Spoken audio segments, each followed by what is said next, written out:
नौकरी का सिंपल नियम है, जितना ज़्यादा कितना कठिन इम्तहान होगा उतनी अच्छी नौकरी होगी। ये आपको ध्यान में रखना है। कोई चीज़ जीवन में फ्री में नहीं मिलता है। तो अब आप अपना, अगर आपने कहा कि मुझको ये एग्ज़ाम देना है और वो उसके द्वारा आपको बहुत अच्छी नौकरी मिलनी है, क्लास 1 ऑफिसर की मिलनी है, तो डेफिनेटली वो एग्ज़ाम कठिन होगा।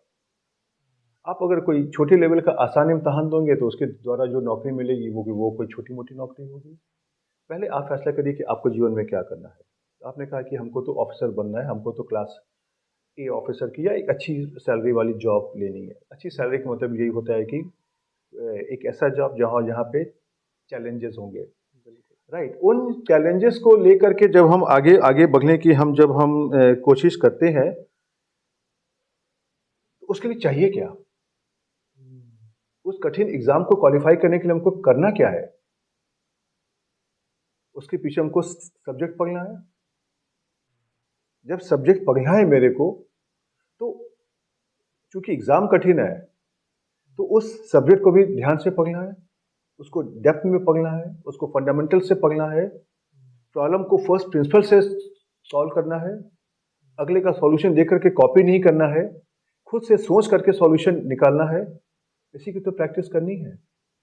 और यूजुअली आप अगर देखेंगे कि जो भी हमारे एग्जाम्स, कॉम्पिटिटिव एग्जाम्स होते हैं या जो अच्छे एग्जाम्स होते हैं, उनका सिलेबस आपके जो अंडर ग्रेजुएट और पोस्ट ग्रेजुएट कोर्सेज के अंदर कंटेन्ड होता है। तो इसलिए आप अगर ऊपर से चलोगे तो आप देखोगे ये एग्जाम है, उसका उसका ये कंटेंट है, ये मुझको पढ़ना है, कोर्स आपको डिफाइंड है।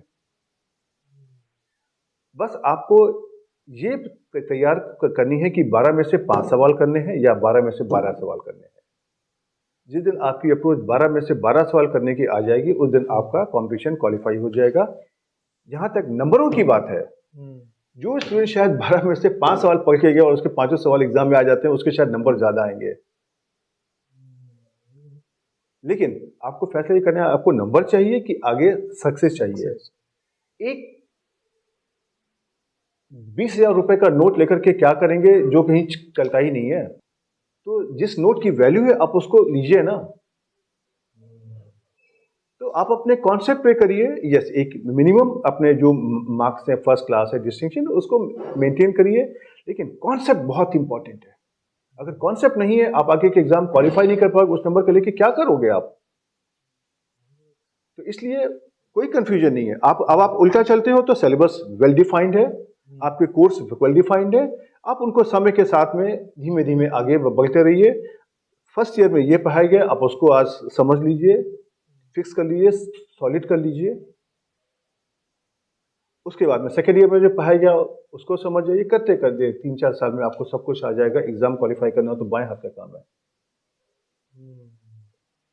आपको एग्जाम के लिए पढ़ने की जरूरत नहीं पड़ती। एक दिन पहले एग्जाम के लिए पढ़ना, आप जो बीएससी पार्ट 1 में आते हो वहां से स्टार्ट हो जाता है, लेकिन ये बात समझ नहीं आती उस समय। इसीलिए मैं आज सबको बताना चाहता हूँ कि मैंने भी शायद ऐसे ही सोचा था, बाद में समझ में आया कि अगर टाइम था, इम्तहान के 3 महीना पहले हम दिन रात करके पढ़ रहे हैं और उससे भी एग्जाम क्वालिफाई नहीं हो रहा है, इससे तो अच्छा था कि बीएससी पार्ट 1 से पढ़ना शुरू कर दिया होता।